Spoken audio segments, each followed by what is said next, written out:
요한복음 15장 9절에서 10절 말씀 보겠습니다. 아버지께서 나를 사랑하신 것 같이 나도 너희를 사랑하였으니 나의 사랑 안에 거하라. 내가 아버지의 계명을 지켜 그의 사랑 안에 거하는 것 같이 너희도 내 계명을 지키면 내 사랑 안에 거하리라. 아멘.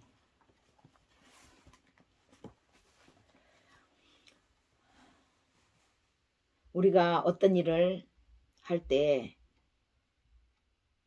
마음 자세가 매우 중요합니다. 마음 자세를 어떻게 갖느냐에 따라서 그 일의 승패가 갈리기도 합니다.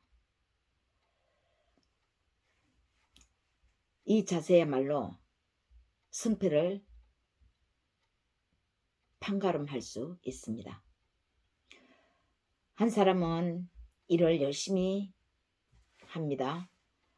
그러나 그 일을 사랑하거나 좋아해서 하는 것은 아닙니다. 해야 하니까 하는 겁니다. 두 번째 사람은 그 일을 열심히 하고 좋아하기는 해도 그래서 최선을 다하지만 그 일을 사랑하지는 않습니다. 세 번째 사람은 그 일을 너무 사랑하기 때문에 그 일에 최선을 다합니다. 자기 온몸과 마음을 가지고 그 일을 사랑하는 겁니다. 사랑함으로 그 일을 하는 겁니다. 이 세 사람 중에 어떤 사람이 일에 능률이 있겠습니까? 그저 열심히 하는 사람은 그 일을 좋아해서 하는 사람에 비해 크게 능률을 올리지는 못합니다. 그러나 좋아하는 것과 또 사랑하는 것에는 분명 차이가 있습니다. 일을 좋아하지만 사랑해서 그 일을 하는 사람에게는 또 당해내지 못합니다.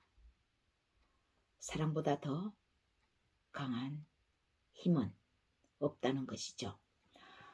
힘들고 지친 사람한테 다가가서 일어나라고 해봤자 일어날 힘이 없어서 못 일어납니다. 그러나 그를 일으키기 위해서 회초리를 들고 때리면 일어날까요? 일어나기는 하겠죠. 억지로 일어나기는 하겠지만 무엇을 하기에 의욕은 없습니다. 무엇을 하든 이 회초리는 강압적이기 때문에 회초리가 없는 곳에서는 또다시 무기력해지고 힘없이 쓰러집니다. 두려움에 잠시 하는 것뿐이죠. 보이지 않는 곳에서는 다시 아무 일도 할 수 없는 그런 힘없는 상태로 돌아갑니다. 이때에 힘없는 사람을 벌떡 일으킬 수 있는 그 힘은 무엇입니까? 사랑의 힘입니다. 어떤 사람도 그를 일으킬 수 없지만 그에게 다가가서 내가 너를 사랑한다. 힘들었지? 너는 혼자가 아니야. 내가 너와 함께한다. 너와 함께하는 사람이 많이 있어. 너 혼자가 아니다. 힘내. 그럴 때에 그 사람은 다시금 힘을 얻고 살아갈 용기를 가지고 쓰러졌던 자리에서 일어나는 것입니다. 얼마나 힘들었니? 그동안 많이 외로웠지? 이제 우리가 너와 함께, 내가 너와 함께해. 다가가서 안아주고 손잡아주고 괜찮다고 다독여줄 때 다 죽어가는 그 사람은, 그 힘없는 사람은 사랑을 먹고 벌떡 일어나는 것입니다. 사랑의 힘을 먹은 것입니다. 예수님이 오늘 말씀을 보면 내 사랑 안에 거하라고 하십니다. 사랑 안에 거하는 것이 무엇입니까? 예수님을 사랑하는 겁니다. 그럼 예수님이 어디에 계실까요? 예수님을 사랑하는 거니까, 사랑하니까 예수님 안에 거하고, 예수님 안에 거하려면 예수님을 사랑해야 되는데, 그 예수님 어디에 계신다는 말입니까? 예수님은 이 사랑을 아버지로부터 받았습니다. 그러면은 아버지의 사랑이 어떤 것인지 우리는 조금은 알 필요가 있습니다. 막무가내 아버지의 사랑은 어떤 것이다 라고 상상하는 것보다 조금 구체적으로 우리가 알 필요가 있죠. 예수님의 아버지신 하나님 아버지는 그의 아들 예수님을 사랑하시는 그 사랑을 우리는 우리 인간의 유한한 생각으로는 다 알 수는 없습니다. 하나님 아버지가 자신의 아들, 자기 아들 예수님을 얼마만큼 어떻게 사랑했는지 그 깊이, 넓이, 높이를 인간이 다 가늠하지는 못합니다. 아무리 헤아린다고 해도요. 그래서 우리는 성경을 근거로 해서 알 수 있고 교훈으로 배울 수 있는 것을 하나님의 사랑이 어떻다고 하는 것을 볼 수 있는 것입니다. 성경에 기록된 말씀으로요. 요한일서 2장을 잠깐 보겠습니다. 요한일서 1장 2절요. 이 생명이 나타내신 바 된지라 이 영원한 생명을 우리가 보았고 증언하여 너희에게 전하노니 이는 아버지와 함께 계시다가 우리에게 나타내신 바 된 이시니라.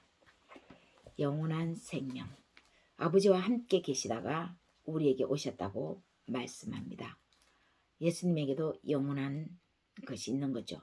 영원한 사랑이 있는 것입니다. 영원한 사랑. 하나님 아버지의 사랑은 이렇게 영원합니다. 그리고 무종한 사랑입니다. 어떤 장소를 불문하고 어떤 시간을 불문하고 무시로 아무 때나 우리를 어느 곳에서나 사랑하시는 분입니다. 그 사랑으로 자신의 아들 예수님을 사랑하셨습니다. 처음과 끝이 없는 사랑입니다. 처음에는 이렇게 사랑했다가 나중에는 저렇게 사랑하는 것이 아니라 처음과 끝이 변함없는 사랑. 시간적으로도 영원한 사랑. 우리는 시간적으로 유한하지 않습니까? 우리의 사랑하는 것이요. 죽으면 죽음으로써 사랑을 끝낼 수밖에 없죠. 그러나 하나님의 사랑은 시간적으로 한계가 없습니다. 공간적으로도 한계가 없는 것처럼요. 이 세상 끝이 나도 영원히 그 죽음 너머에서도 영원한 사랑이 계속되는 것이죠. 인간의 사랑은 시시때때로 변하지만 하나님의 사랑은 변함이 없습니다. 하나님은 우리가 죄인 되었을 때에 우리를 사랑하셨습니다. 아무 조건 없는 이 사랑. 죄인임에도 불구하고 사랑하신 이 조건 없는 사랑. 영원하신 사랑. 무시로 사랑하는 사랑. 끝이 없는 사랑. 바로 이 사랑으로 예수님을 사랑하셨을 겁니다. 하나님 아버지께서 자신의 아들을요. 아낌없는 사랑, 변함없는 사랑, 조건 없는 사랑. 하나님 아버지는 하나님 아버지의 이 사랑을 받은 예수님 안에 아버지의 사랑이 이렇게 고스란히 그대로 담겨져 있는 것이죠. 이 사랑으로 우리를 살리기 위해서 죄로 인해서 그 마지막이 죽을 수밖에 없는 이 유한한 우리를 위해서 살리기 위해서 십자가에서 자신의 일을 감당하셨습니다. 예수님은 이 땅에 오셔서 십자가를 인류를 위해서 십자가를 지시는 것이 예수님의 사명인데 바로 하나님을 사랑하는 우리를 사랑하시는 그 조건 없는 사랑, 아낌없는 그 사랑, 영원하신 사랑으로 자신의 생명까지도 내어주면서 사랑하신 것입니다. 이 사랑 안에 거하라고 예수님이 말씀하십니다. 이 사랑, 예수님 사랑 안에 거하려면 예수님을 사랑해야 합니다. 예수님을 사랑해야 하는데 그 예수님이 어디 계신다는 말입니까? 아까 서두에서처럼요. 오늘 지금 예배하는데 내 옆에 앉은 사람이 예수님일 수 있습니다. 내 앞에 앉은 사람이 힘없어서 다 쓰러져가는 예수님일 수 있습니다. 그 사람이 지금 손을 내밀고 있는데 우리 눈에 그 사람이 예수님인지 알아보지 못하면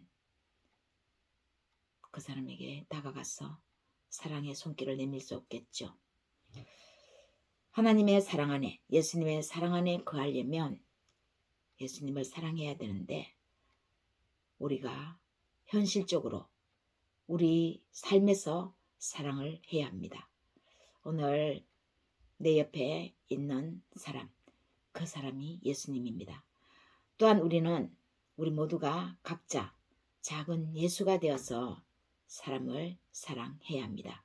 예수님이 우리를 아낌없이 조건 없이 무시로 사랑하신 그 사랑처럼 우리도 그렇게 작은 예수가 되어서 오늘 우리 옆에 있는 사람, 우리와 함께 있는 사람 다 힘없어서 손을 내미는 그에게 다가가서 손잡아 줄 수 있어야 합니다. 내 옆에 있는 그 사람 너무 힘이 없어서 안아줬는데 그 사람이 힘을 얻어서 다시 일어났습니다. 나중에 예수님이 진짜 기도할 때에 말씀하십니다.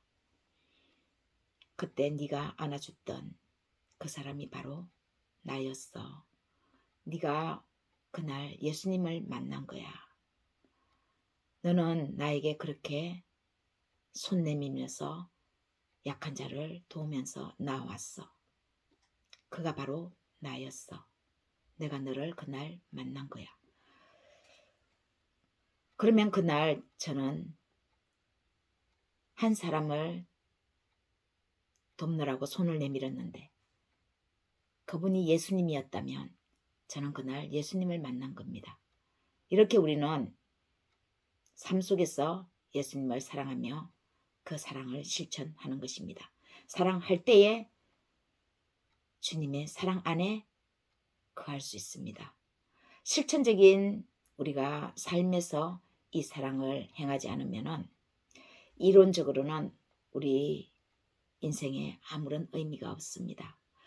오늘 내 옆에 있는 사람 자세히 보십시오.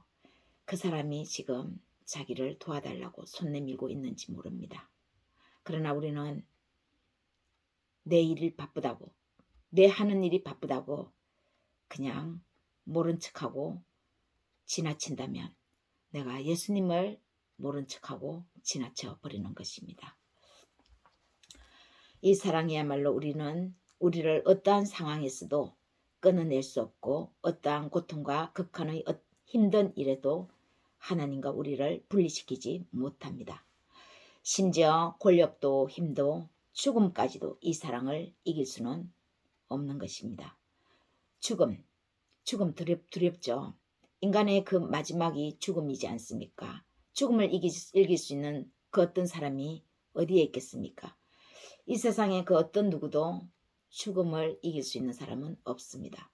그러나 그리스도의 예수 안에서는 죽음을 이길 수 있죠. 예수님이 죽음을 이기시고 사망 권세를 깨뜨리시고 부활하셨으니까요. 그러면 예수 믿는 우리도 죽음을 이기는 것입니다. 이론적으로는 쉽지 않습니까?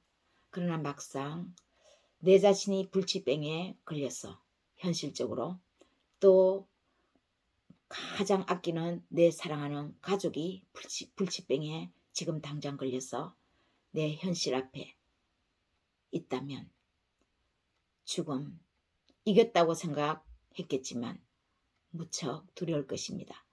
마치 그 시간이 지옥 같을 것입니다. 그러나 우리는 잠시 두려움에 휩싸이겠지만 하나님의 사랑 안에서 죽음을 이기신 그 사랑, 이 죽음이 마지막이 아니구나. 마지막이 아니라는 것을 다시 한번 그리스도 예수 안에서 상기할 때 죽음으로 인해서 잠시 두려웠지만 죽음 너머에 그 완전한 사랑 안으로 들어간다고 생각할 때 나와 사랑하는 가족이 잠시는 지금 이별하지만 또다시 그곳에서 만날 수 있을 거야. 이런 희망으로 죽음을 이길 수 있는 거죠. 지금 내 옆에 있는 사람 예수님입니다. 손잡아 주시길 바랍니다. 그 사람이 지금 너무 힘듭니다. 예수님의 사랑으로 다가가서 너 혼자가 아니야. 내가 너 옆에 있을게. 앞으로 너와 함께 할게. 이렇게 한마디 따뜻한 말로 위로해 주시기를 바랍니다. 강요해서 일을 시키거나 또 할 때 그 일에는 능률이 오르지 않습니다. 그리스도의 사랑인 영원한 사랑, 이 사랑 안에 거할 때에 우리는 16절과 같은 말씀이 우리 삶에 이루어집니다. 16절 너희가 나를 택한 것이 아니요 내가 너희를 택하여 세웠나니 이는 너희로 가서 열매를 맺게 하고 또 너희 열매가 항상 있게 하여 내 이름으로 아버지께 무엇을 구하든지 다 받게 하려 함이라. 예수님이 오셔서 우리를 사랑 안에 거하라고 우리를 살리신 것은 그저 단순한 이런 달콤한 말이 아닙니다. 우리 삶에서 이 사랑에 의해서 열매가 풍성해지기를 바라는 그런 마음에서 당신의 사랑 안에 거하라고 말씀합니다. 그리고 우리가 하나님을 사랑해서 사랑하는 것 같지만 실은 하나님이 우리를 택하셔서 우리를 부르셔서 우리가 이 사랑 안에 있을 수 있는 겁니다. 자기 자신이 발로 걸어서 교회를 가고 예배를 한다고 생각하겠지만 오늘 분명히 성경은 기록되어 있습니다. 내가 너희를 택하여 세웠다. 하나님께서 여러분을 사랑하십니다.